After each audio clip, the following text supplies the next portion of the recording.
Nós estamos no Salmo 50, versículo 15, vamos ver aqui, no meio da Bíblia, Salmo de número 50. Salmo 50, versículo 15. O Senhor Deus diz assim, na palavra dele, é um salmo de Asaf, esse não é de Davi não, Asaf que escreveu. Diz assim: e invoca-me no dia da angústia, eu te livrarei e tu me glorificarás.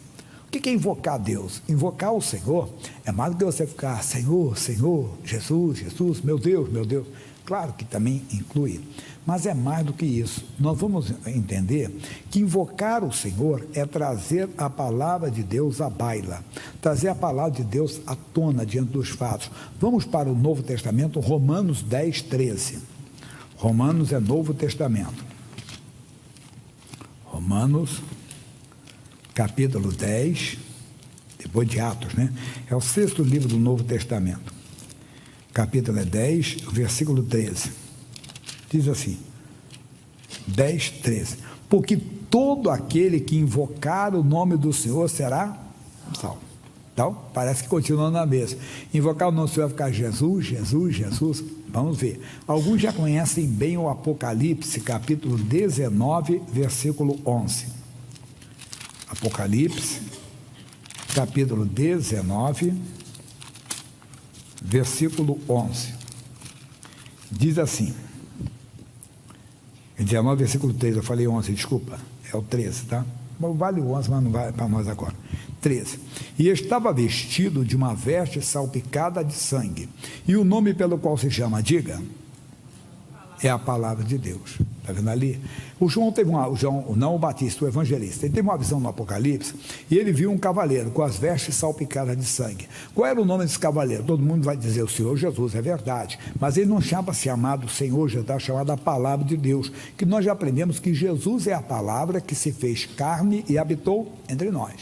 Então, no princípio era o verbo estava com Deus, o verbo era Deus, o verbo se fez carne e habitou entre nós. Jesus é a palavra de Deus. Então, quando você invocar a palavra, é você trazer a palavra de Deus à tona, é trazer a palavra de Deus à baila, é fazer um confronto entre os fatos e a palavra. Um filho seu está no álcool, está nas drogas, ou algum outro parente, o que você tem que fazer? Invocar o que Deus diz, quer dizer, trazer à tona o que Deus diz. Se a Bíblia diz que os filhos são herança do Senhor, mas os fatos dizem, ele é um viciado, ele é um drogado, é um bêbado, entenda, é um prostituto, você não fica com os fatos, você fica com a palavra, você faz um confronto entre os fatos e a palavra, então fique com a palavra. É como a doença, a enfermidade. Você tem uma doença grave, tem uma doença terrível, mas aí você invoca o que Deus diz. Deus, está escrito que para Deus nada é impossível, que eu falava no culto anterior. Você está com um diagnóstico de uma doença incurável, uma doença que não há mais nada para fazer, mas aí você invoca o que Deus diz. Senhor, está escrito na tua palavra, Marcos 10, 27, o que? Os impossíveis para os homens são possíveis para Deus. Isso é invocar o Senhor. Então é trazer a palavra de Deus à tona, fazer um confronto entre os fatos e a palavra. Vamos voltar no Salmo 50? Mas aí ele vai falar algo muito profundo agora para nós. Aí você diz, pastor Jaime, eu já tenho feito isso. Mas vamos ver algo importante. Uma alerta, uma advertência do Senhor. Que ele diz assim, então repetindo, e invoca-me no dia da angústia, eu te livrarei e tu me glorificarás. Mas ao ímpio, quem é o ímpio? O nosso conceito de ímpio é quem bebe, quem fuma, quem usa droga, está na impiedade. Mas o ímpio é todo aquele que despreza a palavra de Deus. É todo aquele que não tem respeito pela palavra de Deus. Aquele que no seu dia a dia, ele, entenda bem, ele não tem respeito por aquilo que Deus diz. No dia da angústia, ele clama, porque ele conhece o Senhor. Ele conhece a palavra, ele traz a palavra à tona, mas não funciona. Por quê? Porque ele não tem respeito, ele tem sido ímpio. Repito, o nosso conceito de ímpio é quem está tomando cachaça, quem está fumando maconha, usando drogas, quem está se prostituindo, tudo bem, eles estão na impiedade, mas o ímpio às vezes está na igreja, não fica escandalizado, pode estar até no púlpito. Quer dizer, ele não tem respeito pela onisciência do Senhor. Deus sabe tudo que a pessoa pensa. Deus conhece nossos pensamentos. Ele não liga para isso. Quer dizer, já viu ele falar que a pessoa viaja na maionese, entendeu? Quer dizer, a pessoa viaja nos seus devaneios, nas suas loucuras, entendeu? Ninguém está vendo, ele fica aquilo ali, se sente bem. Ele é ímpio. Ele ia lutar contra aquilo. Não, Deus, o Senhor me dê força, está amaldiçoado esses pensamentos em nome de Jesus. Como outros pensamentos, não é só de questão de raiva, de ódio, de vingança contra alguém. Senão eu não posso desejar mal ao meu próximo, por mais que a pessoa tenha me feito algo, por mais que a pessoa tenha me machucado. Porque o que o diabo quer é fazer de você um ímpio. Ele quer fazer de você alguém que não respeita a palavra de Deus. Vamos ver o rei Saul, primeiro rei de Israel.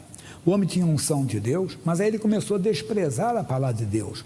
Se você ler o 1 Samuel 13, versículo 8 em diante, ele despreza a palavra de Deus e oferece o sacrifício no lugar do sacerdote. Depois, no capítulo 15, Deus manda ele agir de uma maneira ímpar, quer dizer, bem clara, e ele vai e age de maneira diferente, quer dizer, ele começou a se tornar ímpio, ele começou a desprezar a orientação do Senhor. Somos nós que começamos a achar internamente que desse jeito é melhor e desprezamos, nós somos ímpios. Aí no dia da angústia, quer dizer, no dia de uma adversidade, nós invocamos a Deus, nós invocamos, seu Deus, está escrito que os filhos são herança do Senhor, está escrito que para Deus não há impossível, está escrito que pelas feridas, você cita a Bíblia até do Gênesis e o Apocalipse, não vai funcionar. Mas ao ímpio, quer dizer, ao que não tem respeito pela palavra de Deus, pela onisciência do Senhor, pela onipresença, ninguém estava ali, mas Deus estava vendo, entendendo? Você podia estar mascarado, mas Deus sabe quem estava atrás daquela máscara. Você está brincando com Deus? Você quer ir para o céu? Você não quer ir para o céu.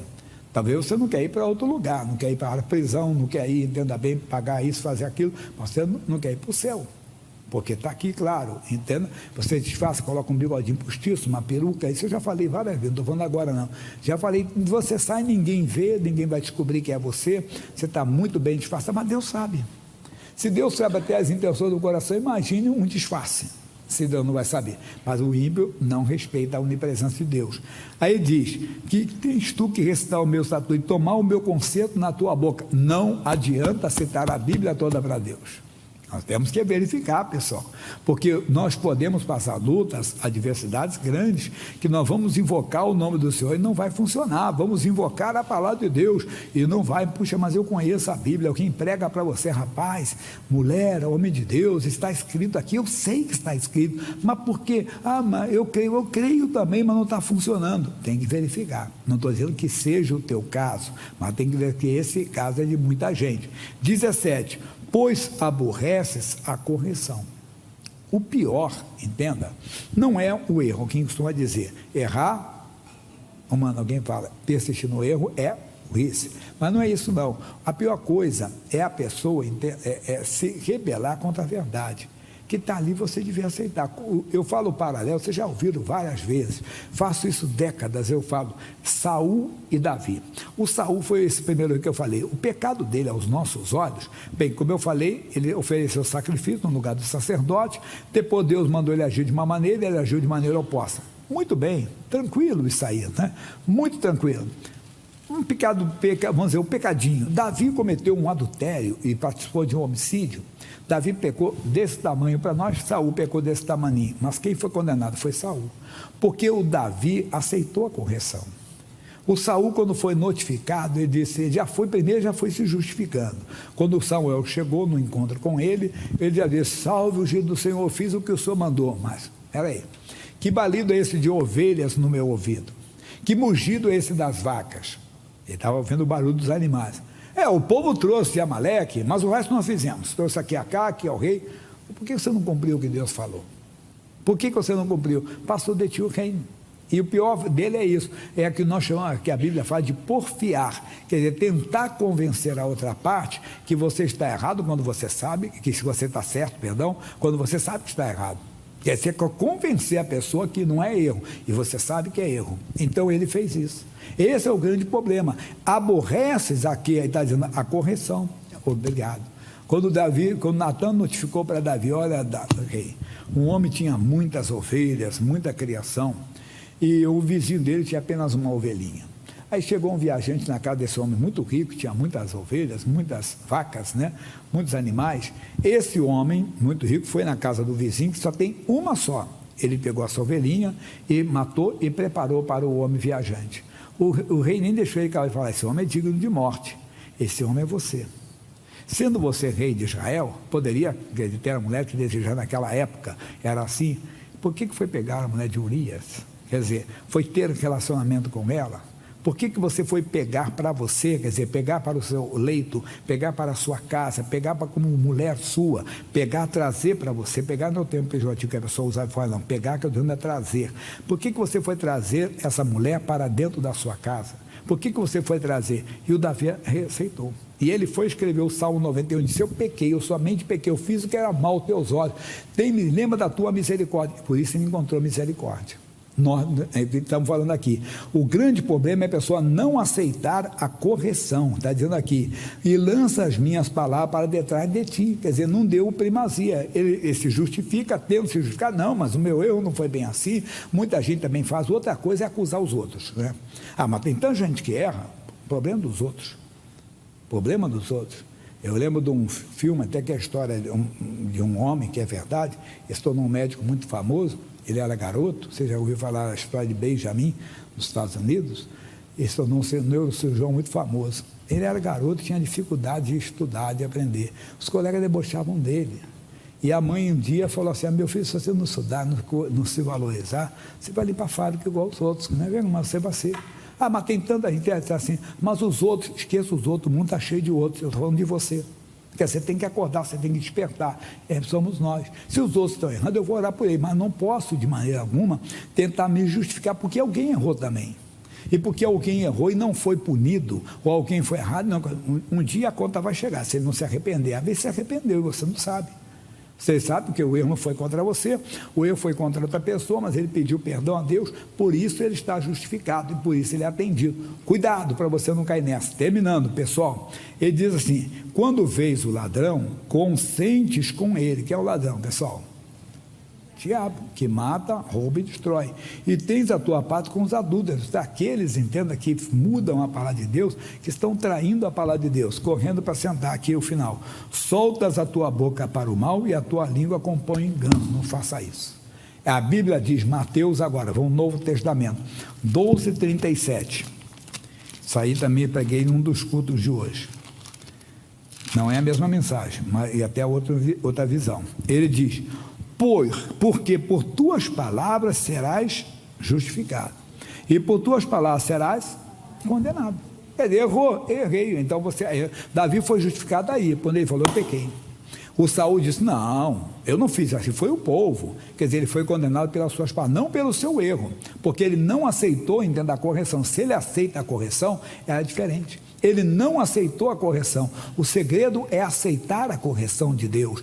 O segredo é esse. Para quem errou, bom é não errar. A Bíblia diz: quem está em pé, cuide para que não caia, mas se caiu, aceite a correção do Senhor. Deus não é mau, Deus é bom em todo o tempo. Então estamos vendo isso aqui. Quem quer ser justificado tem que tomar cuidado com as palavras. Se errou, não tem que se justificar diante de Deus. Lembrando que Deus conhece a verdade verdadeira. Nós tentamos às vezes falar a verdade pela metade, não sei o que, não, Deus conhece a verdade verdadeira, e o que não aparecer agora vai aparecer no dia do juízo, e lá não haverá misericórdia, a misericórdia é hoje.